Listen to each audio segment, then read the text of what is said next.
2 centuries ago, when the British Empire wanted to erase someone from the world, they sent them to a remote island at the edge of the known map.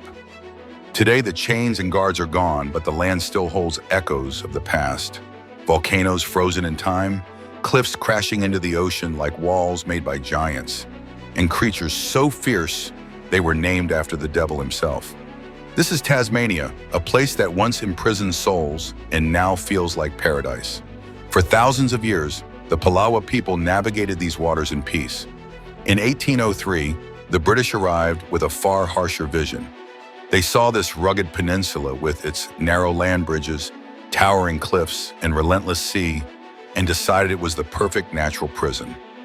They sent there those they deemed beyond redemption, many of whom had committed minor crimes but were judged harshly. Port Arthur became the heart of this system. Its stone walls rose like an ancient fortress, but its true power lay in the mind.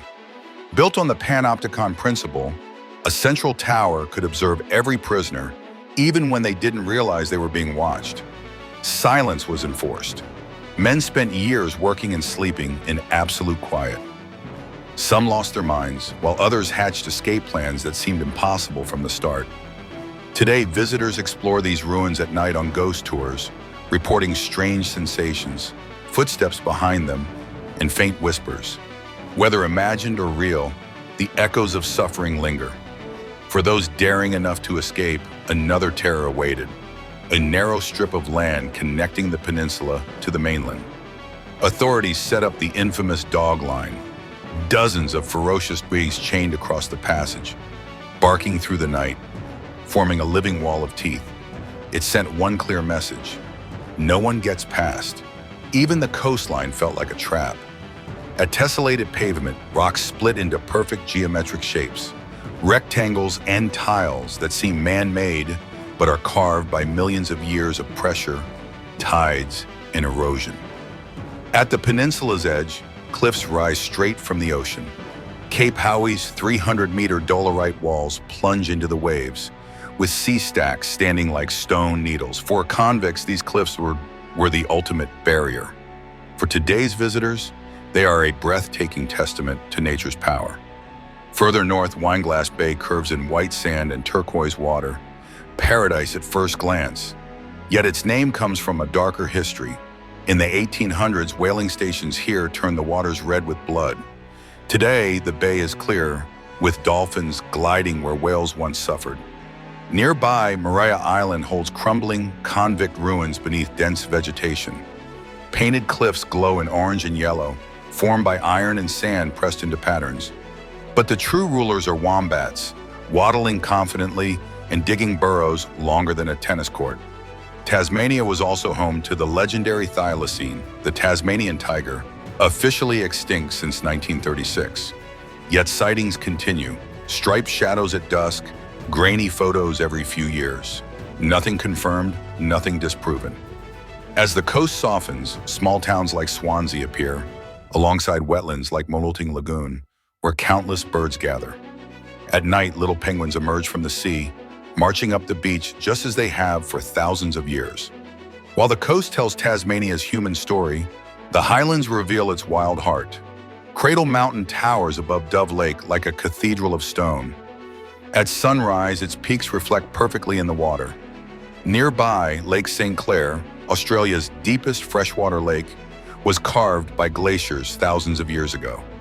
In icy streams thrives the platypus, one of the planet's strangest animals.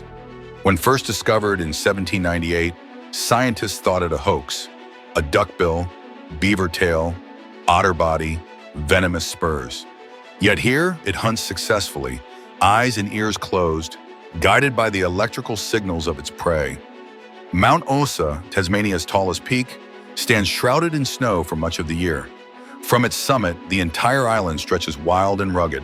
At Leven Canyon, cliffs drop nearly 300 meters to the river below, with ancient trees clinging to the vertical walls.